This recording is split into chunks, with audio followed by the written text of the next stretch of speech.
ನಿಜವಾದ business trend ಅಂದ್ರೆ ಮೊನ್ನೆ ನಾನು ಹೇಳಿದ್ದೀನಿ, ನೀವೆಲ್ಲ ಕೇಳಿರ್ತೀರಿ. ಒಬ್ಬ ಶೆಟ್ರು ಟ್ರೈನ್ನಾಗ ಹೊಂಟಿದ್ರು. ಅಂದರೆ ವ್ಯಾಪಾರಿ ಬುದ್ಧಿ, ಶೆಟ್ರೆ ಇರ್ಬೋದು, ಸೇಟ್ರೆ ಇರ್ಬೋದು, ಯಾರೇ ಒಟ್ಟು ವ್ಯಾಪಾರಿ. ನಮ್ಮ ನಿರ್ಮಲ್ ಕುಮಾರ್ ಜೈನ ಅನ್ಕೊಳ್ರು, ಅವ್ರದ್ದು ವ್ಯಾಪಾರನ. ಟ್ರೈನ್ನಾಗ ಹೊಂಟಿದ್ರು ನಿರ್ಮಲ್ ಕುಮಾರ್ ಜೈನ್. ಹುಬ್ಳಿ ದಾಟಿ 2 ಸ್ಟೇಷನ್ ಆದಗಳೇ ಒಬ್ಬ ಚೀನಾದವ ಹತ್ತಿ ಕುಂತ ಟ್ರೈನ್ನಾಗ. ಮುಂದೊಂದು ಸ್ಟೇಷನ್ಗಳು ಚೀನಾದವನು ಹಣಿ ಮ್ಯಾಗ ಒಂದು ನೊಣ ಬಂದು ಕುಂತಿರಿ. ಪಟಕ್ನ ಬಡ್ದು ಬಾಯಿಗೆ ಹಾಕೊಂಬಿಟ್ಟವ ಅದನ್ನು.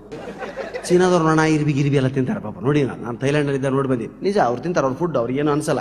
ಏಡಿ ಗೀಡಿ ಸ್ನೇಕ್ ತಿಂತಾರೆ, ಹಾವು ತಿಂತಾರ್ರಿ. ಹಾವು ಪಡ್ಲಕಾಯಿ ಸೀಳಿದಂಗೆ ನಡಕ್ಕೆ ಸೀಳಿ ಮಸಾಲೆ ತುಂಬಿ ನೀತ್ ಹಾಕಿರ್ತಾರೆ. ನೋಡಿದ್ರೆ ವಾಕ್ರಿಗೆ ಬರ್ತೈತೆ ನಮಗೆ ಎಲ್ಲ. ಹಾವು ಹರಿದಾಡ ಹಾವನ್ನ ಗ್ಲಾಸ್ ನೋಡಿ, ನನಗೆ ಆ ಸ್ನೇಕ್ ಬೇಕು ಅಂದ್ರೆ ಆ ಸ್ನೇಕ್ ತೆಗೆದು ರುಂಡ ಕಟ್ ಮಾಡಿ ಪೀಸ್ ಮಾಡಿ ಉಪ್ಪು ಖಾರ ಮಸಾಲೆ ಎಲ್ಲ ಹಾಕಿ ಅದನ್ನ ಪ್ಲೇಟ್ನಾಗ ಕೊಡ್ತಾರೆ ತಾಯಿ ಅಂದ್ರೆ.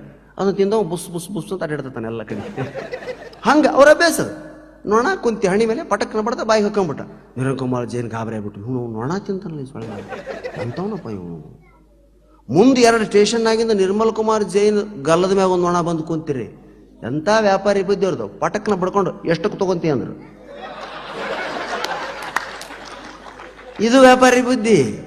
ತಿನ್ನಾಕೊಬ್ಬ ರೆಡಿ ಅದನಂದ್ರೆ ಮಾರಾಕ್ ರೆಡಿ ಆಗ್ಬೇಕ್ರಿ ನಾವು.